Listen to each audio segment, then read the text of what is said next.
సామెతల గ్రంథము 25వ అధ్యాయం. ఇవిను సొలొమోను సామెతలే. యూదా రాజైన హిజ్కియా సేవకులు వీటిని ఎత్తి వ్రాసిరి. సంగతి మరుగు చేయుట దేవునికి ఘనత, సంగతి శోధించుట రాజులకు ఘనత. ఆకాశముల ఎత్తును భూమి లోతును రాజుల అభిప్రాయమును అగోచరములు. వెండిలోని మస్టు తీసివేసిన ఎడల పుటము వేయువాడు పాత్ర ఒకటి సిద్ధపరచును. రాజు ఎదుట నుండి దుష్టులను తొలగించిన ఎడల అతని సింహాసనము నీతి వలన స్థిరపరచబడును. రాజు ఎదుట డంబము చూపకుము, గొప్పవారున్న చోట నిలువకుము. నీ కన్నులు చూచిన ప్రధాని ఎదుట ఒకడు నిన్ను తగ్గించుట కంటే ఇక్కడికి ఎక్కి రమ్మని అతడు నీతో చెప్పుట నీకు మేలు కదా. ఆలోచన లేక వ్యాజ్యమాడుటకు పోకుము. నీ పొరుగువాడు నిన్ను అవమానపరిచి దాని అంతమున ఇక నీవేమీ చేయదు అని నీతో అనునేమో. నీ పొరుగువాడితో నీవు వ్యాజ్యమాడవచ్చును గాని కొరెనుగుట్టు బయట పెట్టకుము. బయట పెట్టిన ఎడల వినువాడు నిన్ను అవమానపరచునేమో. అందువలన నీకు కలిగిన అపకీర్తి ఎన్నటికి సమయోచితముగా పలుకబడిన మాట చిత్రమైన వెండి పళ్ళెములలో నుంచబడిన బంగారు పండ్ల వంటిది. బంగారు కన్నభూషణ మెత్తిదో అపరంజి ఆభరణ మెత్తిదో వినువాని చెవికి జ్ఞానము గల ఉపదేశకుడు అతివాడు. నమ్మకమైన దూత తనను పంపువారికి కోతకాల్పు మంచు చల్లదనము వంటివాడు. వాడు తన యజమానుల హృదయమును తెప్పరిల్ల చేయును.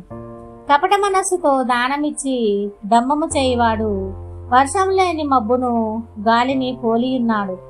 దీర్ఘశాంతము లేక న్యాయాధిపతిని ఒప్పించవచ్చును. సాత్వికమైన నాలుక ఎముకలను నలగగొట్టును. తేనె కనుగొంటిగా తగినంత మట్టుకే త్రాగుము.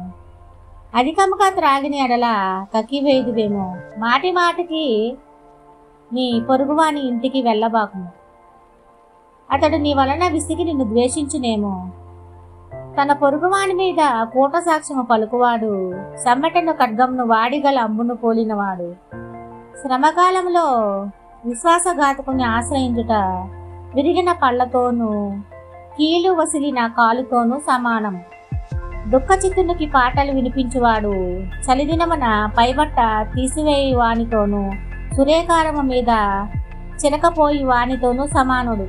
నీ పగవాడు ఆకలి గొనని ఎడల వానికి భోజనము పెట్టుము, దప్పుకొనని ఎడల వానికి దాహమిము. అట్లు చేయట చేత వాని తల మీద నిప్పులు కుప్పగా పోయిదువు. యెహోవా అందుకు నీకు ప్రతిఫలమిచ్చును. ఉత్తరపు గాలివాన పుట్టించును. కొండెగాని నాలుక కోపదృష్టి కలిగించును. గయ్యాలితో పెద్ద ఇంట నుండుకుంటే మిద్దె మీద ఒక మూలను నివసించుట మేలు. దప్పికొనని వానికి చల్లని నీరు ఎట్లుండునో దూరదేశం నుండి వచ్చిన శుభ సమాచారము అట్లుండును. కలకలు చేయబడిన ఊటయు చెడిపోయిన బుగ్గయు నీతిమంతుడు దుష్టునికి లోబడుటయు సమానములు. తేనెను అధికంగా త్రాగుట మంచిది కాదు. దుర్లభమైన సంగతి పరిశీలన చేయట ఘనతకు కారణము. ప్రాకారము లేక పాడైన పురము ఎంతో తన మనస్సును అణుచుకొనలేనివాడును అంతే. ఆమేన్.